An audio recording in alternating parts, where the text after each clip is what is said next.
Greetings, dear friends, and welcome to a tale of resilience, passion, and the transformative power of love, set against the backdrop of a beloved culinary establishment. Enjoy the story. Jerry Connors had it all: a thriving restaurant, a loyal customer base, and a reputation as one of the city's top chefs. His establishment, the Gourmet Grotto, was the talk of the town, drawing in discerning diners from all over who sought out his innovative, flavor-packed dishes. With its warm, inviting ambiance and impeccable service, the Gourmet Grotto had become a beloved fixture in the community, a place where people came not just to eat, but to savor an unforgettable dining experience. But little did Jerry know, his trusted head chef was plotting his downfall. It all started about a year ago, when a new fast food joint, Burger Blitz, opened up just down the street from the Gourmet Grotto. Suddenly, the customers who had once flocked to Jerry's door were abandoning him in droves, lured away by the promise of cheap, quick eats. Jerry had hoped it was just a passing fad, that his loyal patrons would soon remember the unparalleled quality and artistry of his cuisine. But as business continued to nosedive, he realized something more sinister was at play. The truth finally came to light when Jerry discovered that his head chef, a culinary genius named Liam, had been conspiring to sabotage the restaurant. Liam, it seemed, had been planning to jump ship and take a job at a rival eatery, but in order to secure his new position, he had been instructed to systematically drive away Jerry's customers. Liam was jealous of the attention and praise I was getting, Jerry later revealed. He wanted to be the star, and he was willing to destroy everything I'd built to get there. Liam had started by making subtle changes to the menu, swapping out high-quality ingredients for cheaper alternatives. Slowly but surely, the dishes that had once been the talk of the town began to lose their luster. Customers started complaining about the decline in quality, and word began to spread that the Gourmet Grotto was no longer the culinary destination it once was. Liam didn't stop there.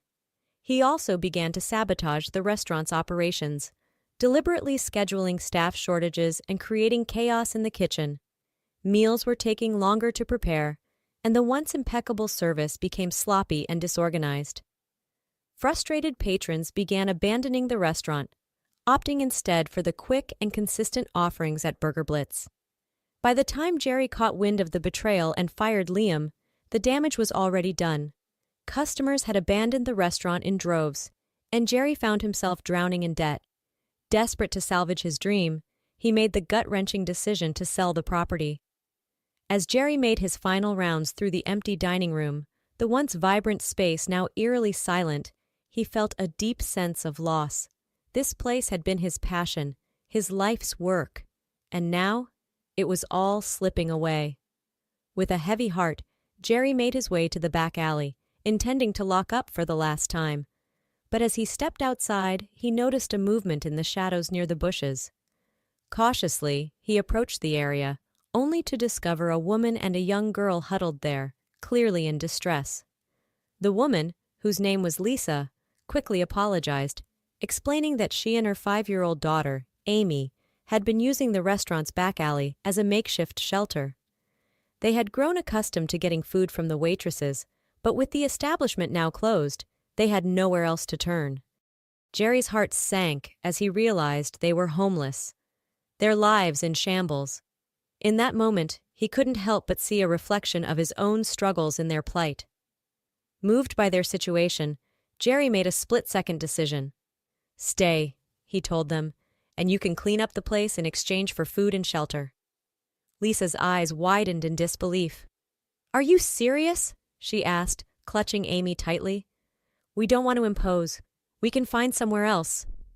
Jerry held up a hand, silencing her protests. "Please," he said, his voice soft but firm. "I insist.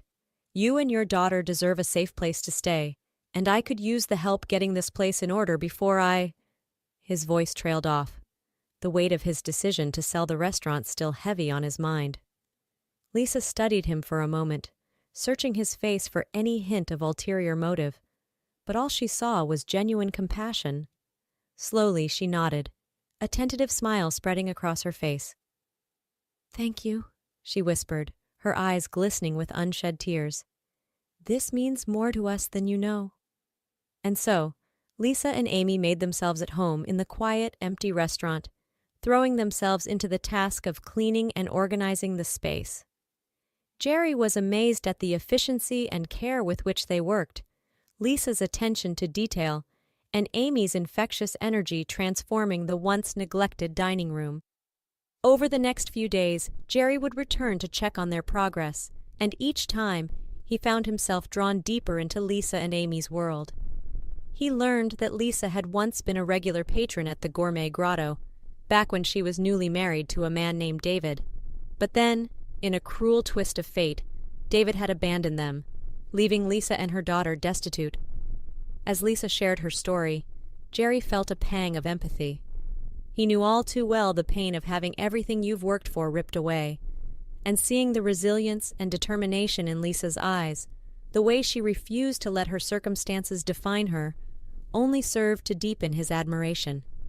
One afternoon, as Jerry sat with Lisa and Amy, sharing a meal she had expertly prepared, he made an impulsive offer. "When I reopen this place," he said, "I want you to be the chef." Lisa's eyes widened in surprise. You can't be serious," she stammered, her voice trembling. "I mean, I'm just a—" Jerry held up a hand, silencing her. "I've tasted your cooking, Lisa," he said, his gaze unwavering. "It's extraordinary, and I think together we can make this place better than it's ever been." For a moment Lisa was speechless, the weight of his words settling over her. Then a smile slowly blossomed on her face, and she nodded, her eyes shining with a newfound hope. "Okay," she said, her voice barely above a whisper. "Let's do it." The day the prospective buyers were scheduled to arrive, Jerry felt a mixture of nerves and excitement. This was his last chance to save his beloved restaurant, and he was determined to make it count. As the potential investors filtered in, Jerry proudly showcased Lisa's culinary skills, confident that her dishes would seal the deal. And he was right. The investors were unanimously impressed, raving about the depth of flavor and artistic presentation of the food.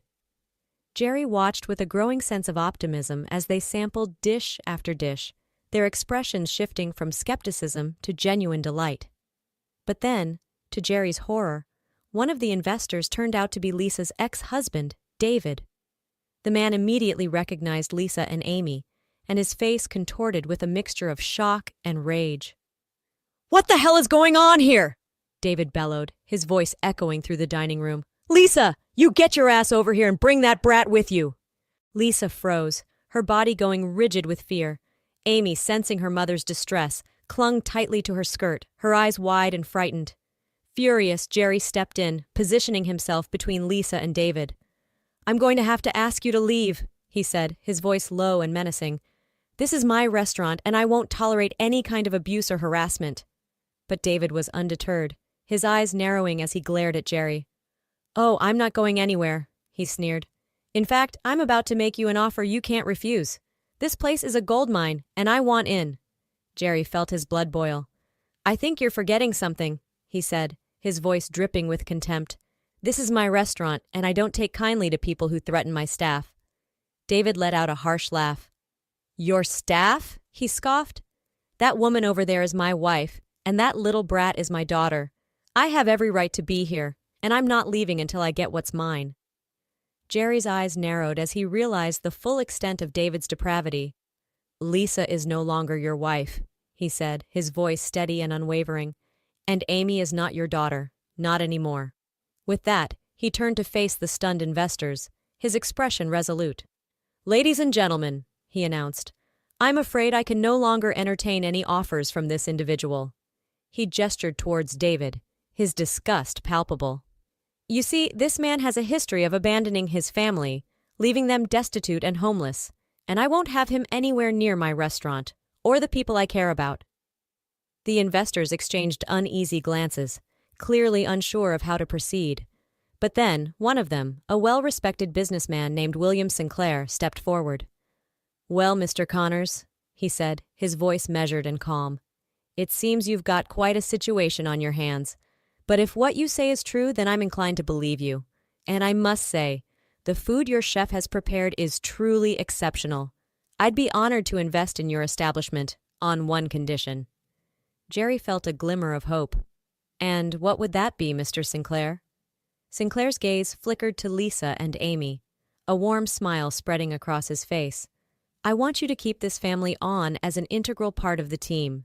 Their contribution to the success of this restaurant is undeniable, and I won't have it any other way. Jerry felt a surge of gratitude, and he nodded firmly. Done, he said, extending his hand to Sinclair. Thank you, sir. This means the world to me and to them. With that, Jerry turned to face David, his expression hardening. As for you, he said, his voice laced with steel, I suggest you leave, now. And if I ever see you near this place or my family again, I won't hesitate to have you arrested. David opened his mouth to protest, but the look in Jerry's eyes told him it would be a futile effort. Cursing under his breath, he stormed out, his dreams of cashing in on the restaurant's success crumbling around him. 3 months later, the restaurant had undergone a stunning transformation. The dining area had been renovated, with warm, inviting colors and elegant, modern furnishings that created a cozy yet sophisticated atmosphere. The kitchen, however, was the true showpiece, a state-of-the-art facility that had been specially designed to accommodate Lisa's culinary magic. On the night of the grand reopening, the place was packed to the brim, with eager diners eager to experience the new and improved gourmet grotto. As Jerry watched the bustling activity, a sense of pride and relief washed over him. Against all odds, he had managed to save his dream, and he owed it all to the remarkable woman who now stood at the helm of his kitchen. Lisa, her sleeves rolled up and a determined gleam in her eye, barked orders to her team of chefs, her movements fluid and efficient. The energy in the kitchen was palpable, and the aromas that wafted out into the dining room were enough to make even the most jaded foodie's mouth water. As the evening wore on, Jerry couldn't help but steal glances at Lisa, marveling at the way she had transformed not just the restaurant, but his own life.